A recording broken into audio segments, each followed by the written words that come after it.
I stood in the conference room watching Garrett Patterson present my quarterly financial analysis to the executive board. He was claiming it as his own work. When I tried to speak up, he cut me off with a smirk. "We don't need incompetents interrupting actual professionals." The board laughed. The VP beamed with pride at his son.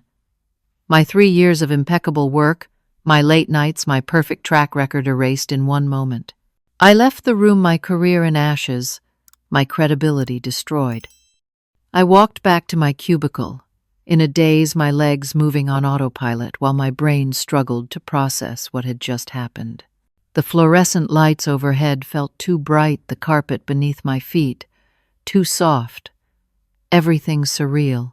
I could hear the muffled sounds of the board meeting continuing behind me, probably congratulating Garrett on his brilliant analysis. My analysis, the one I had spent 2 weeks perfecting. I sank into my desk chair and stared at my computer screen without really seeing it. My hands were shaking. I needed to understand how I got here, how everything had gone so wrong so quickly. 5 years ago, I had graduated at the top of my class from Indiana University, with dual degrees in accounting and finance. I remember the pride on my parents' faces at graduation, the relief that all those late-night study sessions had paid off. I had 3 job offers before I even walked across the stage. I chose Patterson Pharmaceuticals because it was a solid, mid-sized company with room for growth, and the CFO who interviewed me, Martin Buckley, seemed genuinely impressed with my skills. I started as a junior analyst, the lowest rung on the ladder. I did not mind. I knew I would work my way up through competence and dedication. And I did. Within 18 months, I was promoted to analyst. 2 years after that, senior financial analyst. I built a reputation for being thorough, for catching discrepancies that others missed, for staying late to make sure every number was perfect. Martin relied on me for the most complex projects. Other departments requested me specifically when they needed detailed financial modeling. I was not flashy or loud, but I was good at what I did. Really good. Last year, Martin had pulled me aside after I caught a 6-figure accounting error that would have resulted in incorrect SEC filings. "You are promotion material, Pearl," he had said. "Assistant controller. I am putting your name forward at the next review cycle." I had gone home that night and allowed myself to dream about the future. The title, the salary increase, the validation that hard work mattered. Then, 3 months ago, everything started to change. Garrett Patterson arrived like a hurricane nobody had prepared for. He was the son of Donald Patterson, the VP of Operations, and the founder's nephew. Donald had significant influence in the company, the kind of power that made people nervous. Garrett was 26, fresh from Ohio State with a business degree and grades that I later learned were barely passing. He had no work experience beyond a summer internship at his uncle's law firm, where, according to office gossip, he had spent most of his time playing golf with clients. Despite having 0 relevant experience, Garrett was hired as a senior financial consultant, a title that put him theoretically at my level, but with a salary I discovered was $15,000 higher than mine. He got the corner office that had been empty since Janet retired. He got the new company car. He got the executive parking spot. From day one, Garrett made it clear he was not interested in actually working. He strolled in around 10 in the morning, took 2-hour lunches at expensive restaurants, and left by 4. He delegated everything that crossed his desk to junior staff, usually with vague instructions and unrealistic deadlines. In meetings, he spoke in corporate buzzwords that sounded impressive but meant nothing. Let us leverage our synergies. We need to think outside the box on this paradigm shift. The optics need to align with our strategic vision. I tried to be professional, When Martin asked me to help Garrett get up to speed on our financial systems, I did it without complaint. I walked him through our reporting software, explained our quarterly processes, showed him how to run the standard financial models. Garrett barely paid attention, scrolling through his phone while I talked, but I figured he was just adjusting, that eventually he would settle in and find his place. I was so naive. 2 weeks ago, Martin called me into his office. "Pearl, I need you to prepare the quarterly financial analysis for the board meeting," he said. This was a critical report, the one that went directly to the CEO and the board of directors. It showed profit margins across all divisions, cost projections for the next quarter, efficiency recommendations, everything the leadership needed to make major decisions. It was high visibility work, the kind that could make or break a career. I was honored and terrified in equal measure. "I will make it perfect," I promised. And I did. I spent every evening for the next 10 days on that report, sometimes staying until midnight. I analyzed 5 years of historical data, identified trends, built predictive models. I found inefficiencies in our supply chain that nobody had noticed before. Our pharmaceutical ingredients were being sourced from 6 different vendors when we could consolidate to 3 and negotiate better rates. The shipping routes were inefficient, costing us an extra $400,000 annually in freight. Our inventory management was outdated, tying up capital unnecessarily. I put together a comprehensive recommendation to restructure the entire supply chain.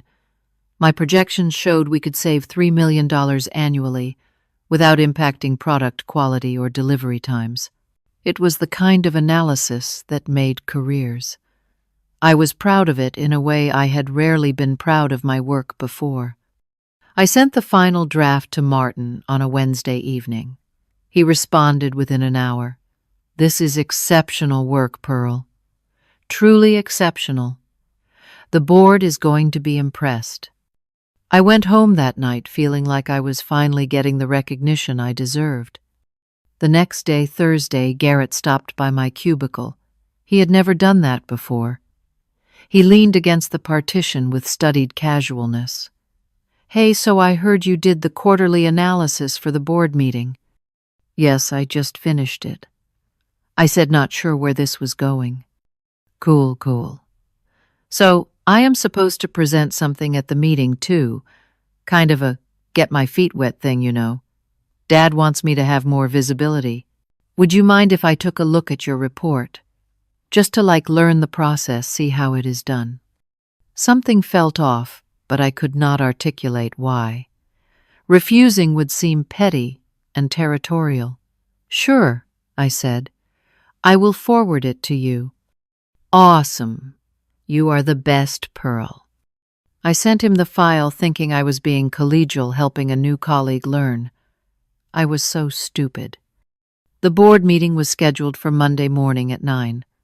I arrived at 8:30, dressed in my best suit, carrying a folder with backup documentation. I was not scheduled to present, but I wanted to be available in case Martin or the board had questions. I sat in the small conference room outside the boardroom waiting. At 8:50, Martin walked past. He would not make eye contact with me. "You are not needed for this meeting, Pearl," he said quickly. "Just, stay available at your desk." My stomach dropped, but I thought, change of plans. He disappeared into the boardroom. 10 minutes later, curiosity and anxiety got the better of me. I walked quietly to the boardroom door, which someone had left slightly ajar. I could hear Garrett's voice, confident and smooth. "As you can see from the data, our supply chain is hemorrhaging money, but I have identified a solution that will save us approximately $3 million annually."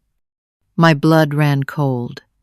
Those were my words, my numbers, my solution. I pushed the door open. The board members sat around the long mahogany table, CEO Harold Finch at the head, Donald Patterson beside him looking proud. Martin off to the side looking uncomfortable. And Garrett at the presentation screen standing next to slides I had created pointing at graphs I had built. "This is wrong," I said, my voice coming out shakier than I wanted. "That is my analysis. I created that report." The room went silent. Everyone turned to look at me. Garrett's expression shifted from surprise to something calculating. "Pearl," he said, his voice dripping with condescension. "I appreciate your enthusiasm, but the adults are talking right now. You helped with some of the data entry, and I am grateful for that, but this analysis is mine." "That is not true," I said louder now. "I wrote that entire report. I can show you the email timestamps, the drafts, everything." Garrett shook his head sadly like I was a confused child. "This is awkward. Look, I know you have been here a while, and maybe you feel threatened by new talent, but making false claims is not going to help your career." He looked around the table. "She has been acting strange lately, kind of possessive about projects." Donald Patterson spoke up. "Pearl, I think you should leave. We don't need incompetence interrupting actual professionals." Several board members chuckled. Harold looked annoyed at the disruption. Martin stared at his notepad. I stood there for one more second, looking at Martin, silently begging him to speak up, to tell them the truth. He had asked me to do this report. He knew it was mine, but he said nothing. I turned and walked out, my face burning with humiliation. Behind me, I heard Garrett continue the presentation. As I was saying before the interruption, this supply chain restructuring will position us for significant growth. The door closed behind me. I made it back to my cubicle before the tears started. 3 years of perfect work. 3 years of building a reputation. 3 years of late nights and weekends, and going above and beyond, erased in 5 minutes. And worse, I was now the unstable employee who tried to take credit for someone else's work. I sat at my desk, shaking with rage and disbelief. Garrett had stolen my work, lied to the entire executive team, and made me look like a jealous, incompetent fraud. And everyone had believed him. But I was not going to let this stand. I was not going to be erased. I would find a way to prove the truth. I spent the rest of Monday pulling together evidence. Every email, every draft, every piece of documentation that proved the quarterly analysis was mine. I had timestamps showing I had created the file. I had email exchanges with colleagues where I discussed the research. I had handwritten notes with calculations and ideas. I had the original file metadata showing me as the author and creator. By Monday evening, I had a comprehensive timeline that irrefutably proved I had created the analysis, and Garrett had stolen it. The evidence was overwhelming. No reasonable person could look at this and not see the truth. I requested a meeting with CEO Harold Finch for Tuesday morning. His assistant, somewhat surprised by my boldness, squeezed me in at 8:30. I barely slept Monday night, rehearsing what I would say, organizing my evidence. This was my chance to set the record straight. Tuesday morning, I arrived at Harold's office with a leather portfolio containing all my documentation neatly organized with tabs and labels. Harold was a former investment banker, 62 years old, known for being sharp and analytical. Surely he would see through Garrett's lies when presented with facts. His office was impressive. Walnut paneling and floor-to-ceiling windows overlooking downtown. Harold sat behind a massive desk, his suit jacket hung on a coat rack, his sleeves rolled up. He gestured for me to sit. "Pearl, what can I do for you? I have a meeting at 9, so let us make this quick." I took a breath and dove in. "Mr. Finch, I need to address what happened in yesterday's board meeting." Garrett Patterson presented my work as his own. I created that quarterly analysis. Every word, every number, every recommendation. And I can prove it. I opened the portfolio and began walking him through the evidence. Email timestamps showing I had sent drafts to Martin over a 2-week period. File metadata showing I was the original author. Research notes in my handwriting. Colleagues who had seen me working on it, who I had consulted for specific data. Harold listened, his expression neutral. He asked a few clarifying questions, made some notes. When I finished, he leaned back in his chair. "This is a serious accusation," he said. "Let me bring Garrett in so he can respond to these claims." My heart sank a little. I had hoped Harold would simply accept the evidence. But I supposed he had to be fair. Of course. Harold's assistant called Garrett, who arrived 5 minutes later, looking casual in slacks and a button-down no-tie. He had the confidence of someone who knew he was protected. "Garrett Pearl has made some concerning claims about the quarterly analysis you presented yesterday. She says you stole her work." Garrett's eyebrows shot up in perfectly performed surprise. "Wow. Okay. This is disappointing. I was hoping we could move past this." He pulled out his phone, tapped a few times, and showed the screen to Harold. "Here is an email from Pearl sent last Wednesday, asking if she could present my analysis to get more visibility. I told her I needed to present it myself since it was part of my onboarding, but I appreciated her interest in helping." My jaw dropped. "I never sent that email. That is completely fabricated." Garrett sighed, like this was all very tiresome. "Pearl, I understand you are frustrated with your career trajectory. I really do. But lying and trying to sabotage me is not the answer." He pulled out a tablet and brought up a document. "This is my original draft of the analysis dated 2 weeks before you claim to have started working on yours." He handed the tablet to Harold. I leaned over to look.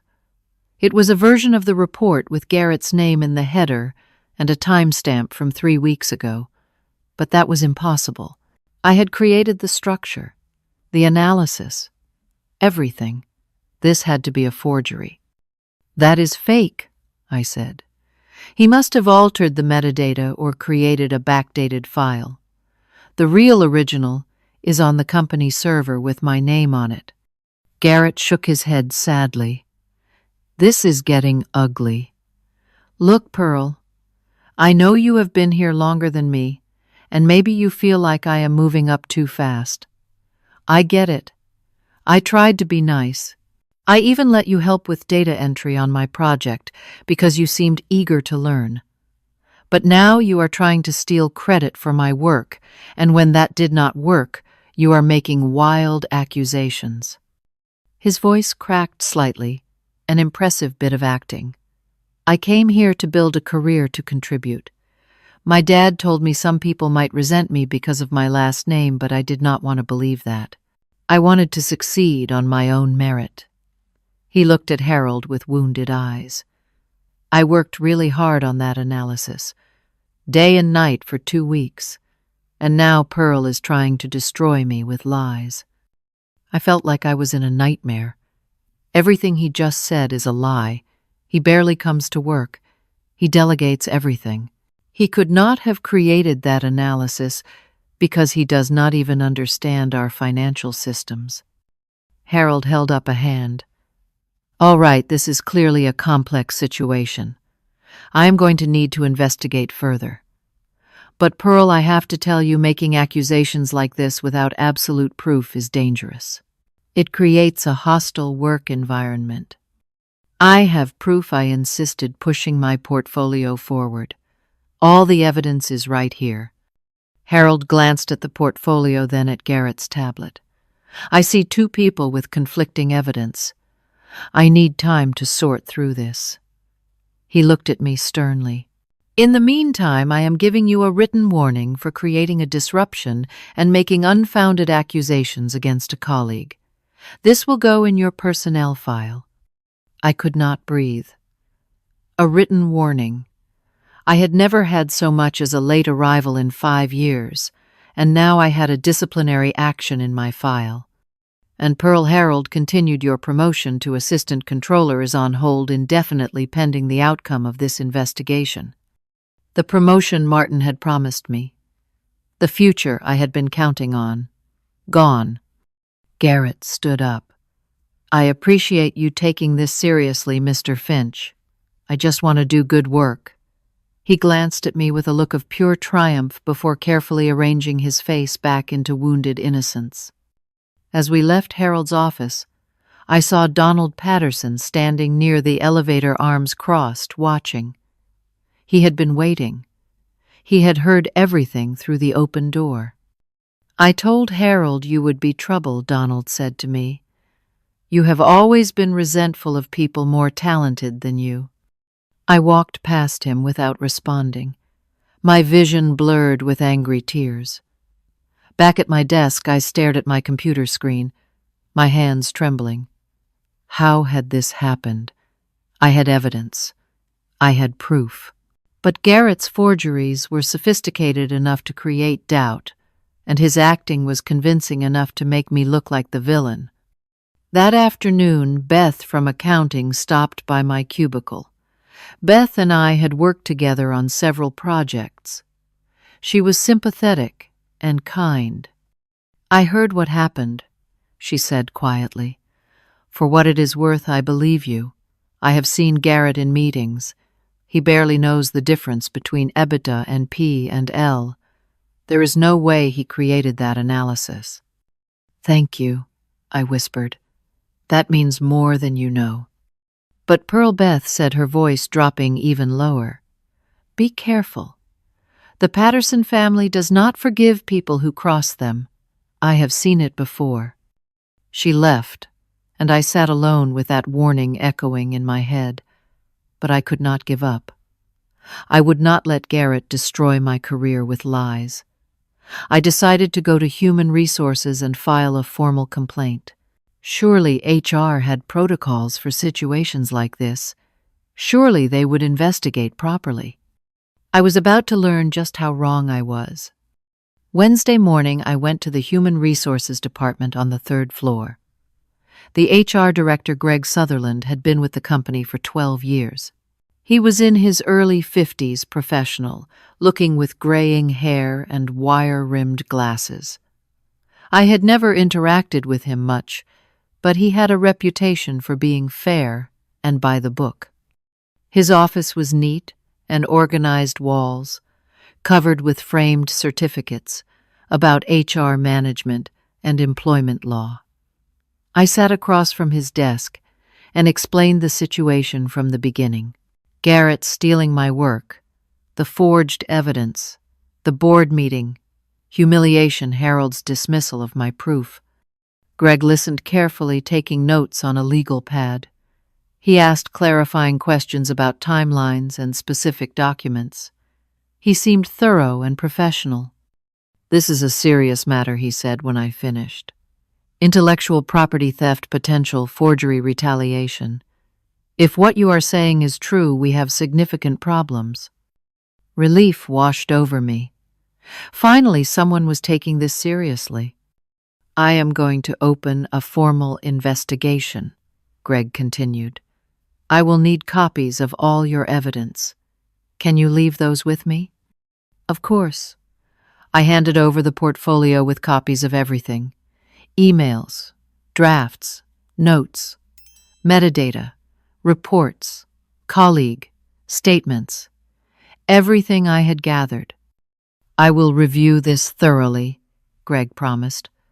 I will interview relevant parties.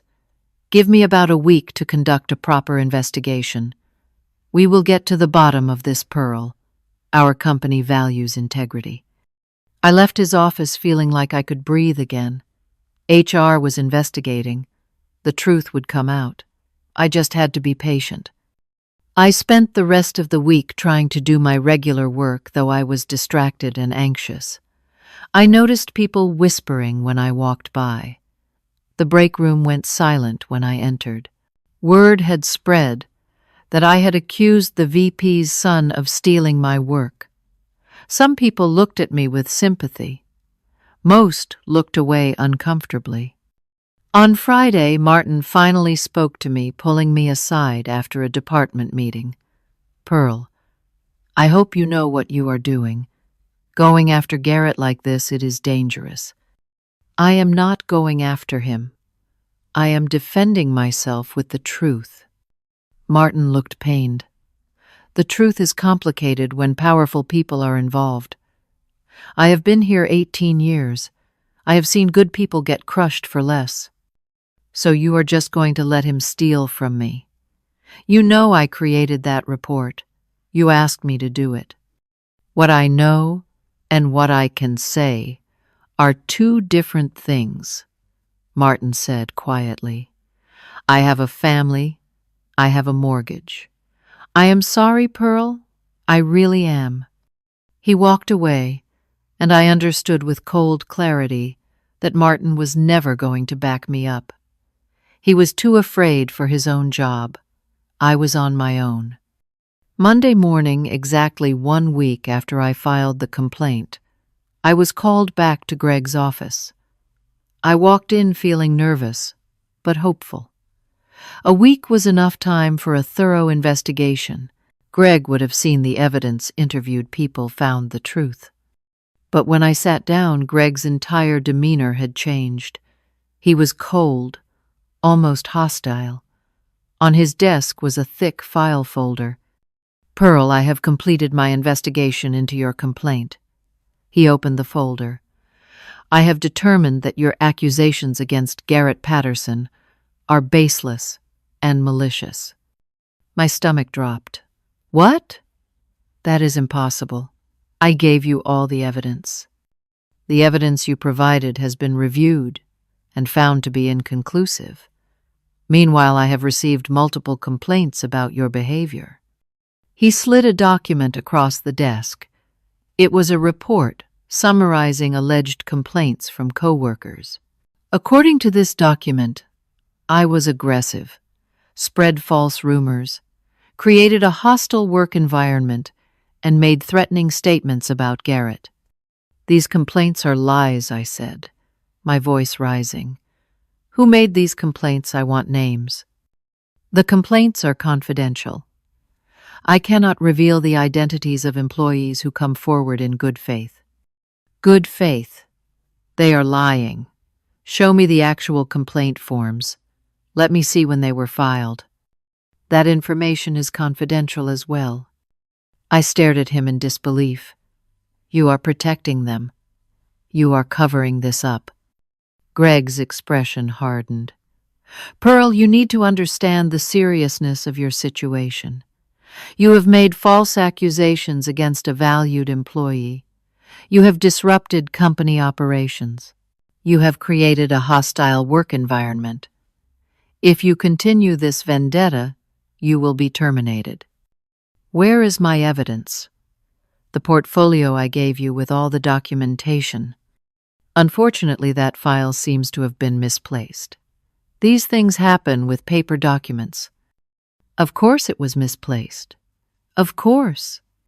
"This is unbelievable," I said. "You did not investigate anything. You buried it. This meeting is over. Consider this your final warning. If I hear of any further accusations or disruptive behavior, you will be fired immediately. Am I clear?" I stood up, my legs unsteady. Crystal clear. I left his office and went straight to the women's restroom, locked myself in a stall, and tried not to scream. They had not just dismissed my complaint. They had turned it around on me, made me the problem, the aggressor, the liar. And my evidence was conveniently gone. That afternoon, I ran into Beth in the parking lot. She looked nervous, kept glancing around. "Pearl, I need to tell you something. Greg Sutherland and Donald Patterson were in the same fraternity at Michigan State. They have been friends for 30 years. Greg is godfather to one of Donald's kids." Everything clicked into place. The investigation was a sham from the start. Greg had never intended to help me. He was protecting his friend's son. "How do you know that?" I asked. "My cousin went to Michigan State around the same time. She recognized them both from old photos. Pearl, you need to understand. Greg owes Donald everything. Donald got him this job 12 years ago when Greg was unemployed. He will never cross the Patterson family." I got into my car and just sat there for a long time. The fix was in. HR was compromised. Harold believed Garrett's lies. Martin was too afraid to speak up. I was completely alone. Over the next 2 weeks, my isolation at work became absolute. Garrett had clearly spread his version of events, painting me as an unstable employee who tried to steal his work and, when caught, made false accusations. Some colleagues genuinely believed him. Others stayed away because associating with me was career suicide. I ate lunch alone in my car. My emails went unanswered. Projects I had been leading were quietly reassigned. In meetings, people avoided making eye contact with me. I was being frozen out systematically. But I could not stop thinking about the situation. Something about it felt bigger than just stolen credit for one report. Garrett's forgeries were too sophisticated, too professional. The cover-up was too coordinated. This felt practiced like they had done it before. I started staying late at the office after everyone else left. I began digging through financial records more carefully, looking for patterns. If Garrett was willing to steal and forge this brazenly, what else was he capable of? And that is when I found it. It started with small discrepancies in expense reports. Line items that did not quite make sense. I was reviewing vendor payments from the past 18 months, something I did periodically as part of my normal duties when I noticed invoices from companies I had never heard of. Apex Supply Solutions, Summit Logistics Group, Pinnacle Distribution Services. These vendors were billing Patterson Pharmaceuticals for various services, equipment, maintenance, shipping, coordination, consulting fees. The invoices looked legitimate, professionally formatted with proper company letterhead and tax identification numbers. But something felt off. I started tracking the payments. Over 18 months, these 3 vendors had received approximately $2.7 million combined. That was not necessarily unusual for a company our size, but I had never encountered these vendors in any other context. They never came up in departmental meetings. No one mentioned contracts with them. They seemed to exist only as line items in the accounts payable system. I dug deeper, staying until 9 and 10 at night, when the building was empty and security just waved at me from their desk. I pulled up the vendor registration forms, the documents that were supposed to be on file for every company we did business with. They were there. Everything looked proper. Business licenses, tax ID numbers, bank account information for electronic payments. But then I started checking the addresses. Apex Supply Solutions listed an address in Columbus, Ohio. I used Google Street View to look it up. It was a mailboxes, etc. Location, one of those mailbox rental places. Summit Logistics Group had an address in Cincinnati. Another mailbox rental service. Pinnacle Distribution Services. Same story, different city. These were not real companies. They were shell corporations. My heart was racing. I pulled up the payment records and started tracing where the money actually went. The bank account information led to a regional bank in Delaware, a state notorious for allowing anonymous corporate registrations. I could not get past the bank's privacy walls without a subpoena, but I did not need to. The pattern was clear. Someone was creating fake vendors, submitting fake invoices for services never rendered, and funneling company money into accounts they controlled. This was embezzlement. This was fraud. I spent the next 2 weeks building a case documenting everything. I cross-referenced the vendor invoices with actual company operations and found zero evidence that any of these services were actually performed. No equipment had been maintained by Apex. No shipments were coordinated by Summit. No consulting services delivered by Pinnacle. I traced the approvals for these payments. Every single invoice had been approved by 2 people, Donald Patterson and Garrett Patterson. The scheme had started about 19 months ago, right around when Garrett was hired. His job was never about working in finance. He was planted here to help facilitate and hide the fraud. His theft of my quarterly analysis suddenly made more sense. He needed to establish credibility to look competent, so no one would question his role or scrutinize his work too closely. And when I became a threat by being too good at my job, too thorough in my analysis, he had to destroy my credibility. I made copies of everything.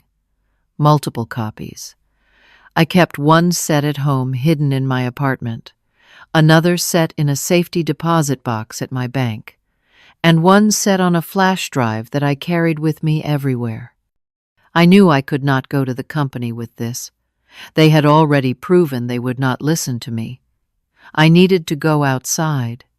I needed federal authorities. But before I could act, everything fell apart. On a Tuesday morning, 3 weeks after I started my investigation, I arrived at work to find 2 security guards waiting at my desk. "Pearl Thompson, you need to come with us." My blood went cold. "What is this about?" "You have been suspended pending an investigation.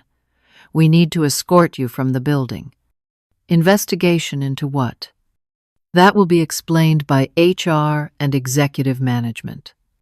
They walked me to a conference room where Greg Sutherland and Harold Finch waited. On the table between them was a stack of documents. Harold looked grave. "Pearl, we have discovered serious irregularities in company finances, specifically improper payments to outside vendors. The irregularities trace back to approvals with your electronic signature." I felt like the floor had dropped out from under me. "What are you talking about?" Greg slid a document across the table. It was a vendor payment authorization form for Apex Supply Solutions dated 4 months ago, showing my electronic signature approving a payment of $78,000. "I never approved this," I said. "I have never even heard of this vendor until recently." "There are 15 more just like it," Harold said, totaling over $600,000 in fraudulent payments. "We also found evidence of a bank account in your name receiving kickback payments." "That is impossible. This is a frame. Someone is setting me up." Pearl, Greg said, his voice falsely sympathetic. "We have documentation. We have bank records. The evidence is overwhelming. Let me see the bank statements. I want to see this account you claim is mine." Harold pulled out bank statements from a Delaware bank. An account under Pearl Thompson, showing deposits totaling $130,000 over the past year. Deposits that corresponded with the dates of the fraudulent vendor payments. "I did not open that account," I said, my voice shaking. "I have never banked in Delaware. Someone created this using my identity." "We also found emails on your computer," Greg continued, showing communication with representatives from these vendor companies discussing payment schedules. This was a complete setup. They had forged authorizations with my electronic signature, created a bank account in my name, planted emails on my computer. It was sophisticated and thorough. Garrett and Donald had discovered I was investigating them, and they had turned the tables completely. "You are suspended without pay effective immediately," Harold said. We are filing a report with the police. You may also face civil charges. This is insane.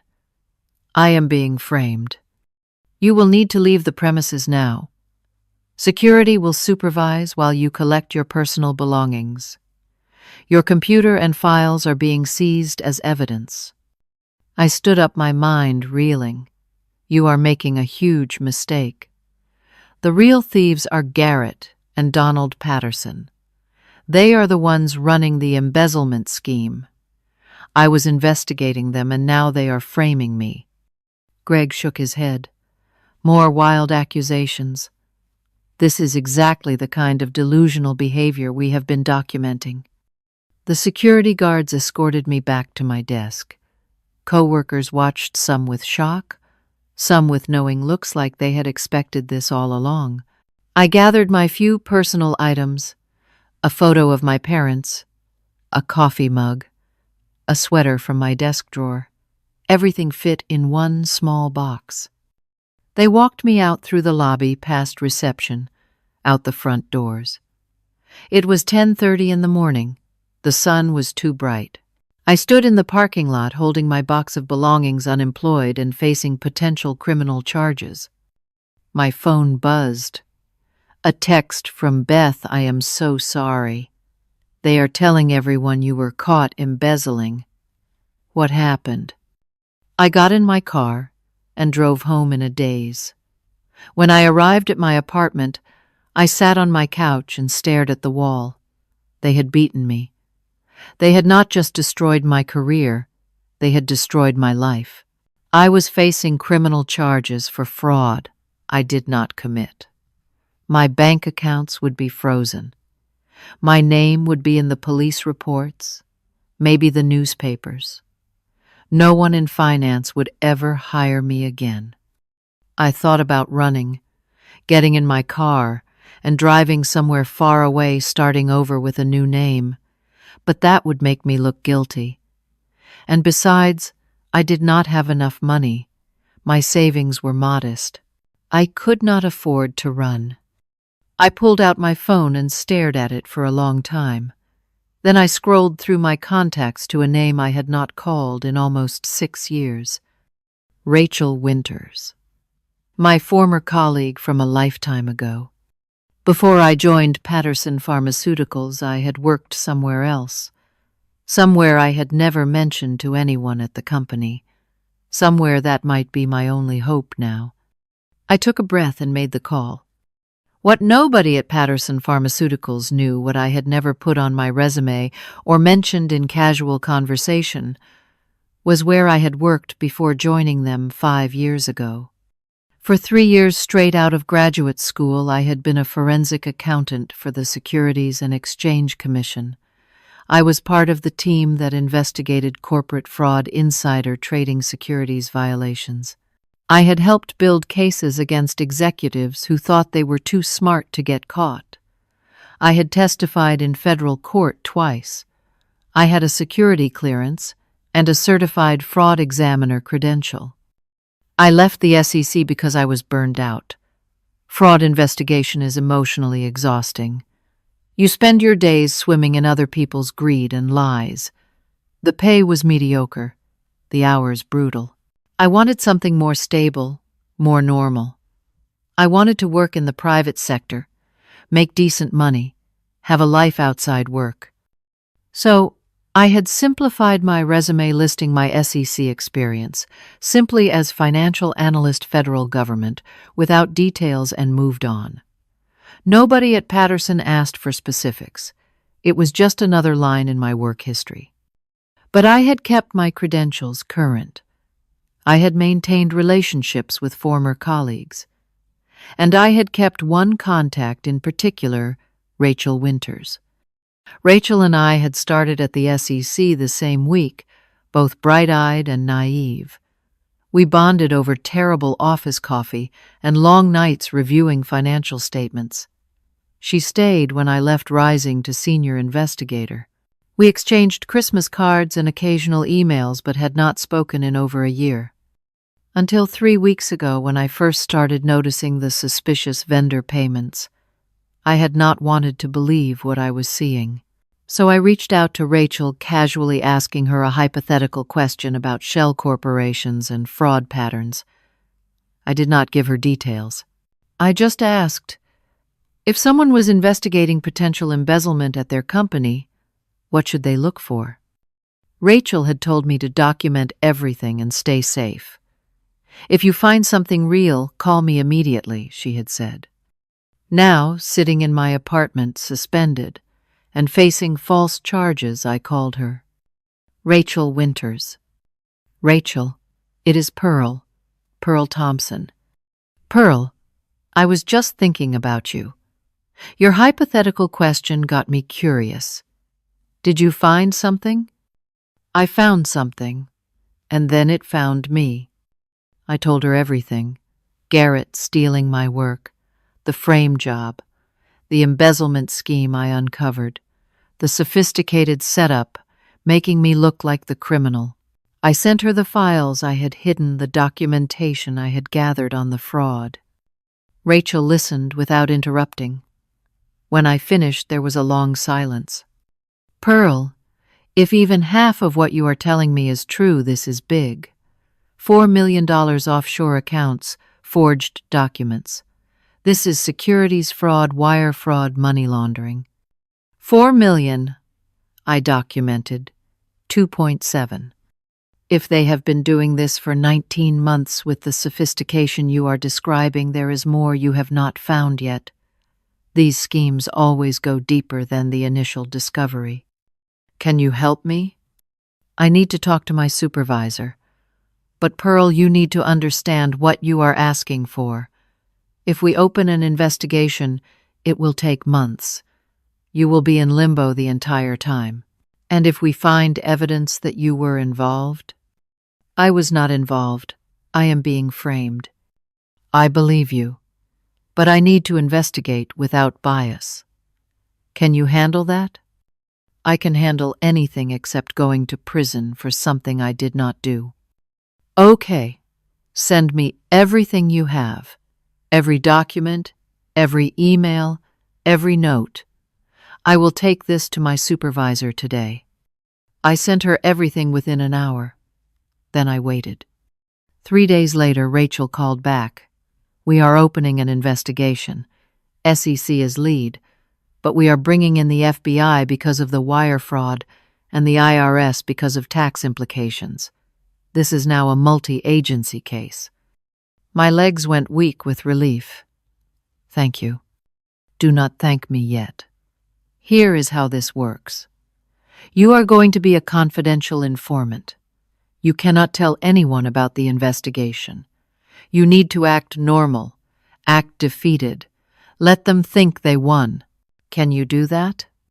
How long will this take?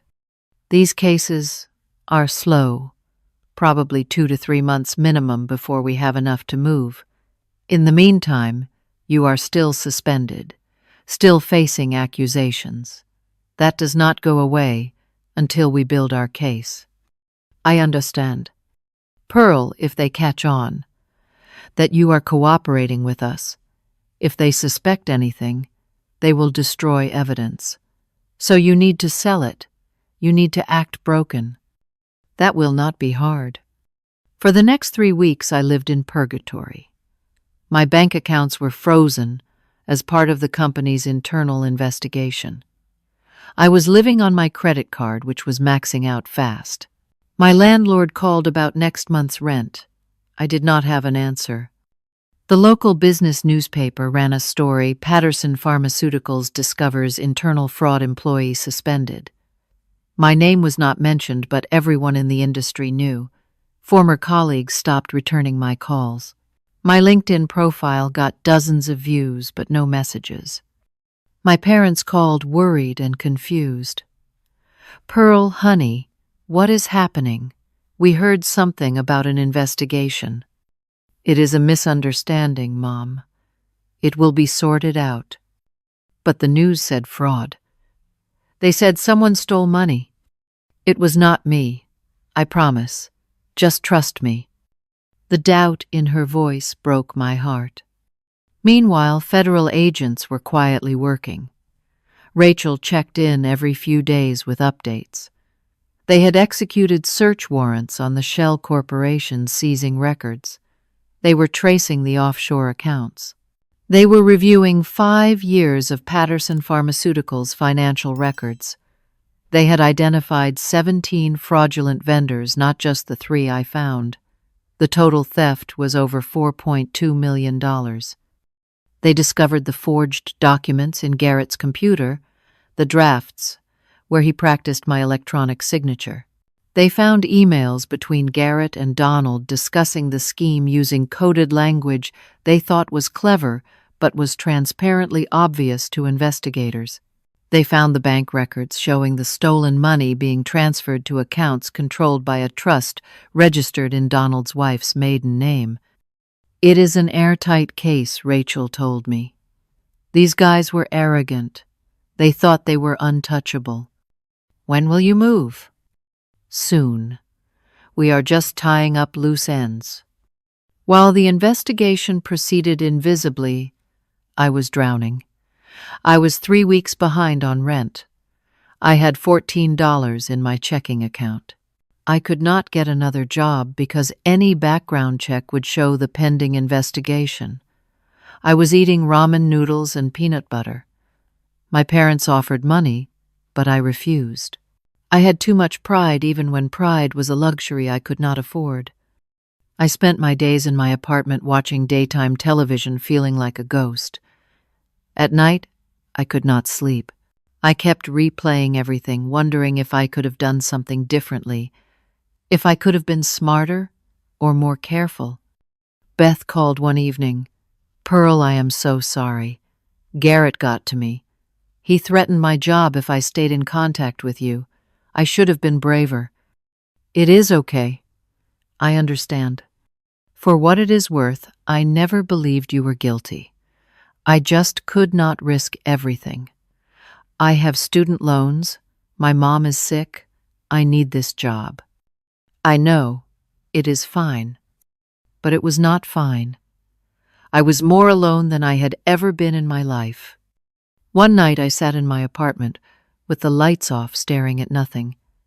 I thought about giving up, getting in my car and driving west until I ran out of road, changing my name, and starting over as someone else somewhere no one knew about Pearl Thompson and her spectacular fall.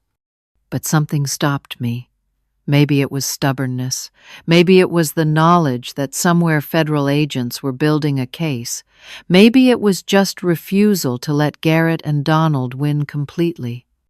I had been competent my entire life. Competent and careful and good at my job. And that competence had nearly destroyed me, because mediocre men with power cannot tolerate being shown up. But that same competence was also what gave me the skills to uncover their crimes. They had underestimated me. They thought I was just a number cruncher they could use and discard. They were wrong. I just had to survive long enough to prove it. On a Tuesday morning in early November, exactly 8 weeks after I was suspended, I woke to my phone buzzing with text messages, dozens of them. The first was from a former colleague. "Turn on the news." I grabbed my laptop and pulled up the local news website. The headline made my breath catch. "FBI raids Patterson Pharmaceuticals headquarters, executive and son, arrested on federal fraud charges." I clicked through to the video. News cameras showed federal agents in windbreakers marked FBI and SEC swarming the Patterson building. Agents were carrying boxes of documents to waiting vans. Employees were being escorted out looking confused and shocked. The reporter's voice over federal authorities executed search warrants this morning at Patterson Pharmaceuticals in what sources say is a multi-year investigation into securities, fraud, and embezzlement. Donald Patterson, Vice President of Operations, and his son Garrett Patterson were arrested at their homes early this morning. The company's CEO, Harold Finch, released a statement saying the company is cooperating fully with investigators. I sat on my couch, hands shaking, reading article after article. The details spilled out: shell corporations, forged invoices, offshore accounts. The estimated theft was now $4.3 million. The charges included wire fraud, securities fraud, money laundering, and obstruction of justice. Another name was mentioned: Greg Sutherland, HR director, was placed on administrative leave for his role in the cover-up. My phone rang. Rachel. Did you see? I am watching it now. It is over, Pearl. We got them. Every piece of evidence you documented held up. Every lead you gave us checked out. The financial analysis you did was actually used in the criminal complaint. The case is airtight. What happens to me? All charges against you are dropped. The company will be issuing a formal apology. The forged evidence against you has been proven fake. Your name is cleared. I started crying. I could not help it. 8 weeks of hell, of isolation, of thinking my life was over, and now vindication. There is more, Rachel continued. The case is going to trial. Federal prosecutors want you as a witness. Your testimony about discovering the fraud and being framed will be crucial. I will testify. Whatever they need. Also, you should probably call Patterson Pharmaceuticals. I think they want to talk to you. An hour later, after I showered and tried to make myself look presentable, my phone rang with a call from an unknown number. Miss Thompson, this is Harold Finch. I hope I am not disturbing you. Harold Finch, the CEO who had given me a written warning and suspended me. What can I do for you, Mr. Finch? His voice was careful, contrite. I need to apologize. I need to apologize profusely. We were completely wrong about you. The evidence we used against you was forged. The accusations were lies. I am horrified at how we treated you. You should be. I would like to meet with you if you are willing, at your convenience. There are things we need to discuss. What things? Your employment, primarily, and how we can make this right. I agreed to meet him the next day at a coffee shop neutral ground. I was not ready to go back to that building yet. Harold arrived looking like he had aged 10 years. He ordered us both coffee and sat across from me in a booth. Pearl, I do not have adequate words for how badly we failed you. We believed lies. We allowed powerful people to manipulate us. We destroyed your career and your reputation based on forged evidence. It is inexcusable. Yes, it is. The board met in emergency session last night. We are implementing immediate reforms. We have fired Greg Sutherland. We have asked for Martin Buckley's resignation for his failure to support you. We are bringing in outside auditors to review all our systems. That is good. It does not help me. No, it does not. Which is why I want to offer you reinstatement. Full back pay for the time you were suspended. A promotion to controller, which is 2 levels above your previous position. A significant salary increase. And a public apology from the company with your name cleared in all records. I looked at him for a long moment. I do not think you understand what you put me through. I was not just suspended. I was isolated, humiliated, financially destroyed. I thought my life was over. My parents thought I was a criminal. I could not eat. I could not sleep. I sat in my apartment wondering if I should just disappear because the shame was unbearable. And all of it was because I told the truth, and you chose to believe a lie. Harold's face crumpled. You are right. I cannot possibly understand. I can only try to make it right going forward. How do I know this will not happen again? How do I know that the next time someone powerful lies, you will not take the easy path? You do not know. You have to take it on faith. But I can tell you what we are doing. We are creating a Chief Compliance Officer position, someone with authority to investigate any department without interference. Someone who reports directly to the board, not to any executive who can be compromised. We want you for that position. Me. You uncovered fraud that we were all blind to. You stood up to powerful people who tried to crush you. You documented everything meticulously. You are exactly what we need. Chief Compliance Officer, direct board oversight, complete independent salary of $175,000 annually plus bonuses, and the power to fire anyone who retaliates against whistleblowers. I sat back. Chief Compliance Officer, real power, the ability to protect other employees from what happened to me. I want more than that, I said. Name it. I want a public statement from the company, not just clearing my name, but explaining exactly what happened. That Garrett Patterson stole my work, that I was framed for fraud. I discovered that the company failed me. I want my reputation fully restored. Done. I want a genuinely independent whistleblower system, not one filtered through HR or management, direct to board or to outside counsel. Done. And I want Martin Buckley not just to resign. I want him gone with no severance. He was my mentor, and he abandoned me when I needed him most. He does not deserve a golden parachute. Harold hesitated, then nodded. Agreed. I thought about walking away, telling them all to burn, finding a job somewhere else. But that would mean the next Pearl Thompson would suffer the same fate. Someone needed to fix this broken system. I will take the job, I said. But I am doing it my way. No interference, no pressure to protect powerful people. If I find wrongdoing, I report it, no matter who is involved.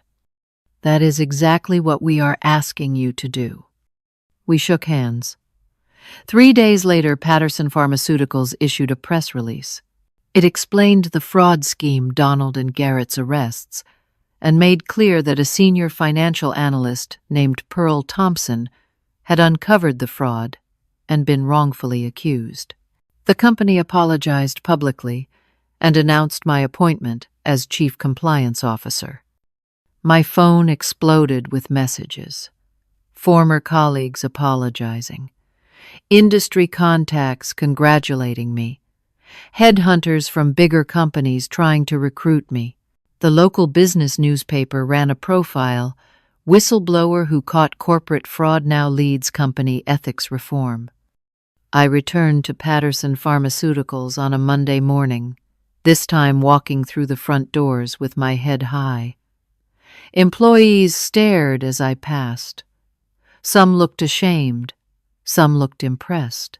I had a corner office now, my name on the door, my own assistant.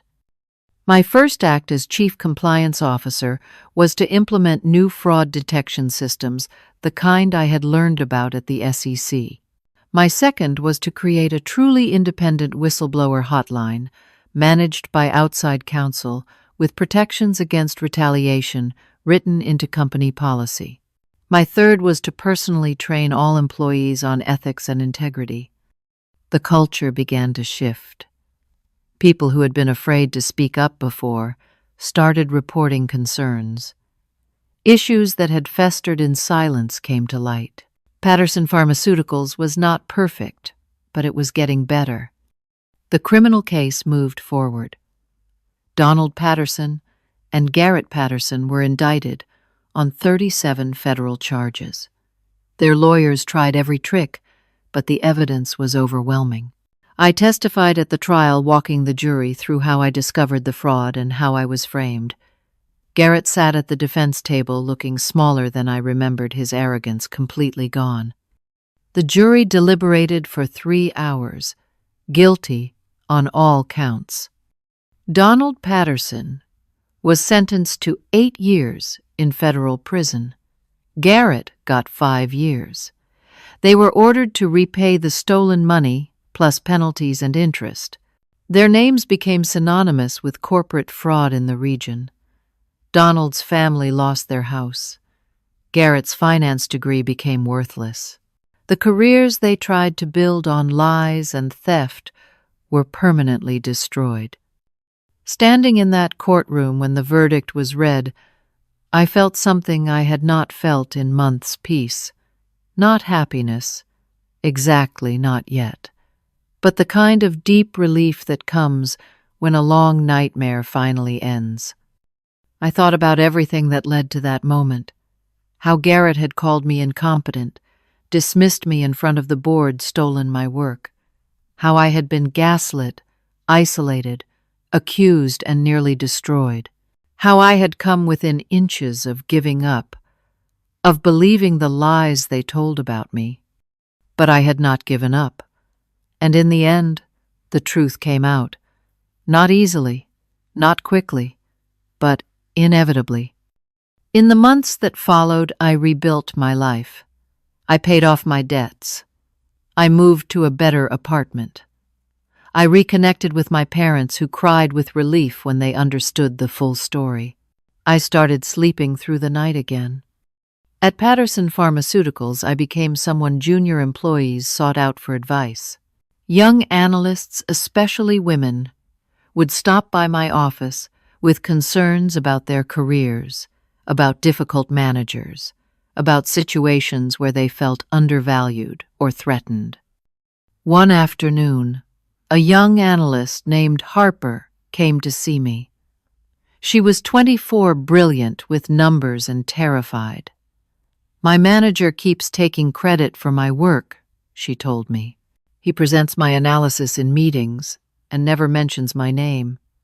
When I tried to speak up, he told me I was being difficult." I looked at her worried face and saw myself 5 months earlier. "Okay," I said. "Here is what we are going to do. First, you are going to document everything. Every email, every report, every conversation. Keep records. Second, you are going to send me copies of your work so I have independent proof. Third, we are going to have a conversation with your manager together, and I am going to make very clear what the consequences are for taking credit for subordinates' work." Harper's eyes widened. "You would do that?" "That is literally my job. Nobody gets away with that here anymore. Not on my watch." We had that conversation with her manager. He tried to deflect and make excuses, but when I pulled out Harper's documented evidence and explained the company's new zero-tolerance policy for intellectual property theft, his attitude changed quickly. Harper got credit for her work. Her manager got a formal warning. Word spread. Employees started coming forward with concerns they had kept silent about for years. I investigated each one thoroughly and impartially. Some were legitimate and resulted in disciplinary action.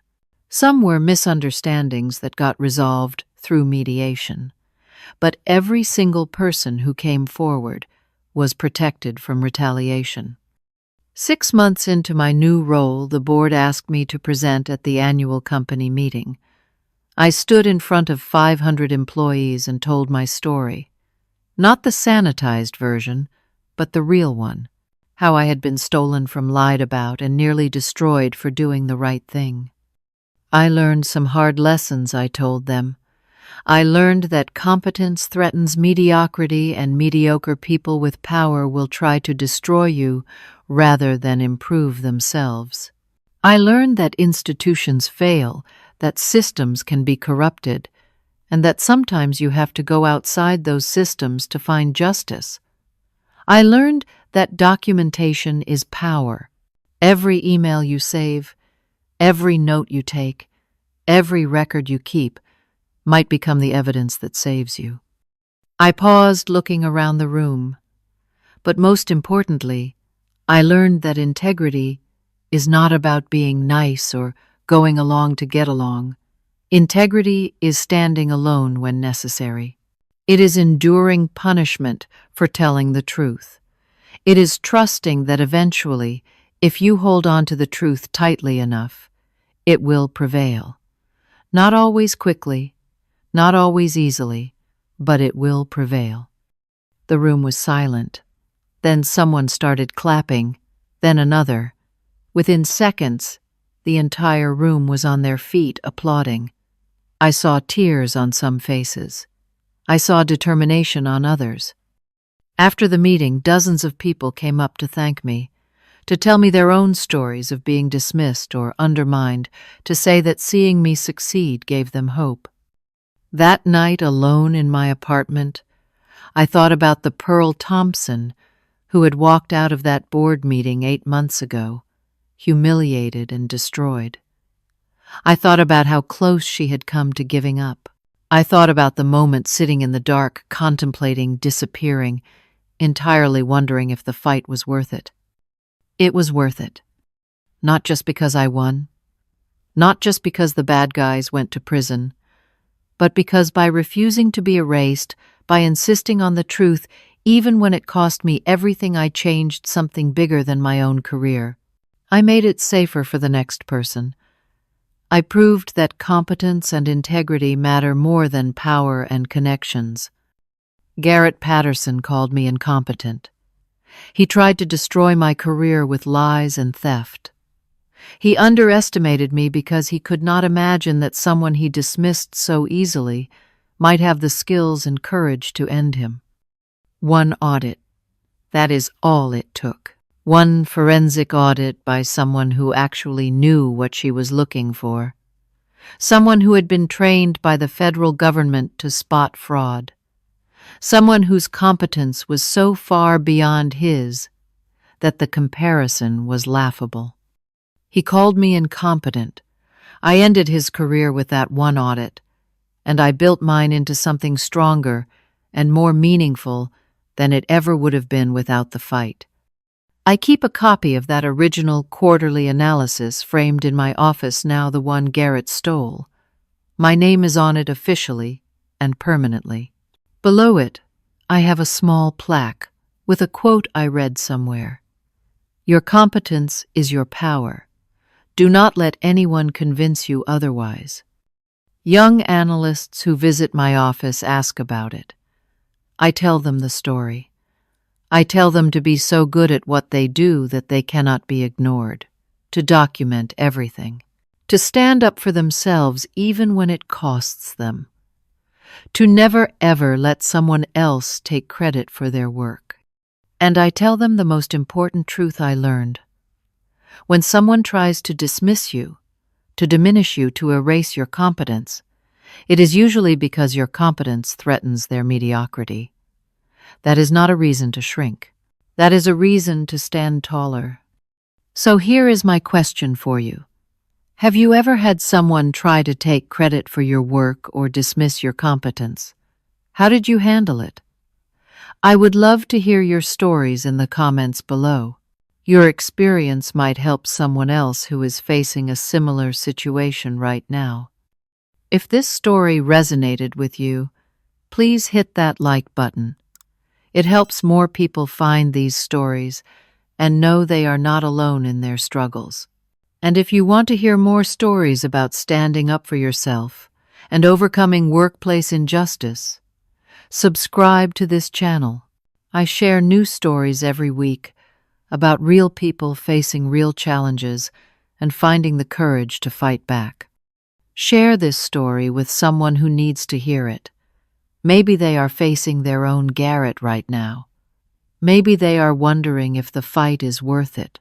Let them know that it is worth it, that the truth matters, that competence wins in the end.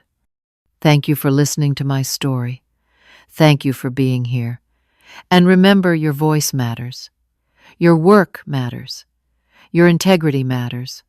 Never let anyone convince you otherwise. Stay strong, stay competent, and never stop fighting for what is right.